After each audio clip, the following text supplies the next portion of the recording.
দেশের বিভিন্ন সীমান্ত এলাকায় গত ২৪ ঘণ্টায় পুশিনের ১০টি চেষ্টা রুখে দেওয়ার দাবি করেছে বর্ডার গার্ড বাংলাদেশ বিজিবি। চাঁপাইনবাবগঞ্জের সীমান্ত এলাকার বিওপি থেকে আরও জানাতে সরাসরি যুক্ত হচ্ছেন সহকর্মী জহুরুল ইসলাম। জহুরুল, সীমান্তে এখনকার অবস্থা কি জানাবেন?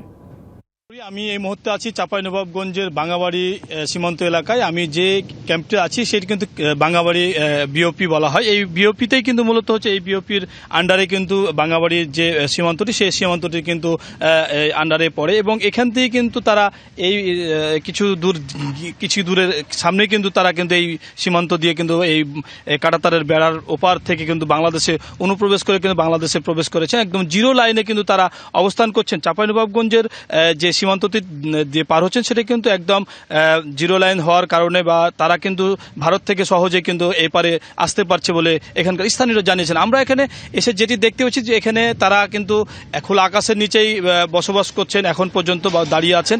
আর সেক্ষেত্রে আমরা এখানকার সাধারণ মানুষের সাথে কথা বলে যেটি জানতে পেরেছি তারা কিন্তু বলছিলেন যে তারা রাতের আধারে কিন্তু প্রায় গ্রামে কিন্তু প্রবেশ করেই ফেলেছিলেন এবং তারাকে কিন্তু গ্রাম থেকে ধরে নিয়ে কিন্তু আবার কিন্তু জিরো লাইনে কিন্তু যে আবার পাঠানো হয়েছে।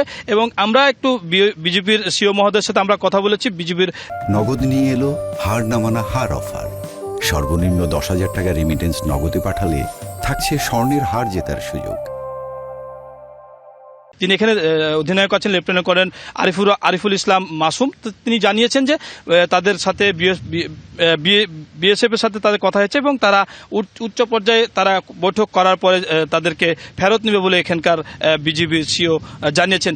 এবং আমরা যে বিজিবি বর্ডারের আন্ডারে আছে সেটি কিন্তু এখন তারা বিভিন্নভাবে তাদেরকে তার বর্ডারে রেখেছেন এবং তারা কার্যক্রম পরিচালনা করছেন, টহলটা বাড়িয়েছেন। কিন্তু রাতের বেলার যে টহলটি তারা কিন্তু কম থাকার কারণে তারা গ্রাম পর্যন্ত এই ২৮ জন নারী পুরুষ এবং শিশু তারা কিন্তু ঢুকে গেছিল, প্রবেশ করেছিল।